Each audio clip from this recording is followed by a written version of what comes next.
The American presidency occupies a unique place within our constitutional republic. Our president serves as commander-in-chief, chief executive, and ceremonial head of state. When it comes to popular culture, presidents have also been trendsetters. In the 1950s, Dwight Eisenhower's interest in golf sparked an explosion in that game's popularity. In the 1960s, Jack Kennedy's disdain for men's hats essentially led to the extinction of that fashion accessory. And, to borrow the title of JFK's book, Profiles in Courage, a couple of former presidents have more than filled the bill in that category. Ronald Reagan wrote a letter to the American people back in 1994 revealing the diagnosis of his Alzheimer's. And, just yesterday in Atlanta, Jimmy Carter held a press conference to detail the diagnosis of his cancer.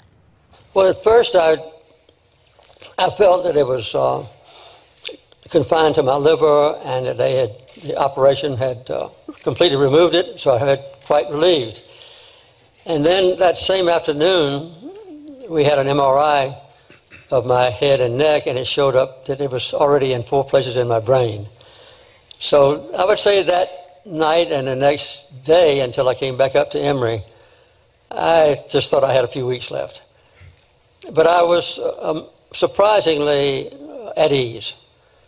You know, I've had a wonderful life. I've had thousands of friends, and I've had an exciting and adventurous and gratifying existence. So I was surprisingly at ease, much more so than my wife was. But now I feel, you know, that it's in the hands of God, whom I worship, and I'll be prepared for anything that comes. What came yesterday were the understandable and unavoidable introspective questions for the former president. Mr. Carter was asked about the best thing to happen in his life.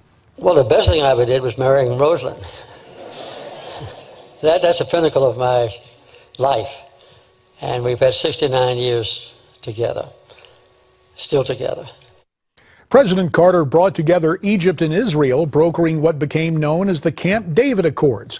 Though in recent years he's been criticized for his criticism of Israel, yesterday Mr. Carter stayed above the fray when discussing the Mideast, but gave us a ground-level assessment and a gut reaction about his efforts to eradicate the guinea worm.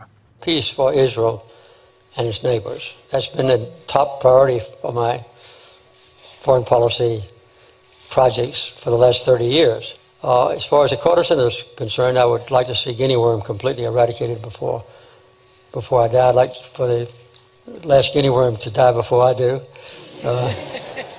You heard laughter there when the former president spoke of dispatching the last guinea worm before his own demise, and that was what was remarkable about yesterday's press conference. Instead of tears, there was laughter. Instead of fear, there was serenity. Instead of despair, there was hope. I think I have been as blessed as any human being in the world with having become the President of the United States of America and Governor of Georgia and the work of the Carter Center and a big and growing family and thousands of friends. So I don't think, and living till I'll be 91 years old, 1st of October. So I've had, everything's been a blessing for me. So I'm thankful and hopeful. Jimmy Carter began his chemotherapy yesterday after his press conference, and he also said he hoped to be teaching Sunday school this weekend. Perhaps he will choose as his text the scriptural admonition from the Apostle Paul to give thanks in all things. For President Carter, that's not an abstraction. As he walks through the valley of the shadow, he's living those words. Whatever political differences may separate us in this temporal existence, they're transcended by the strong witness of his faith and a shared belief in things eternal. That's the way I see it. Now, time to take a look at what's on your mind via social media. I was just talking about the Apostle Paul. I guess we could call this first email from the accountant Paul. Here's the reason why. He writes, surely Obama trusts American citizens more than the Iranian mullahs. I suggest we all tell the IRS we will be auditing our own tax returns from now on. Wouldn't that be interesting? Yeah, I got it. No need for you guys to worry about my tax return. That'll do it. Stay brave, stay free, stay tuned.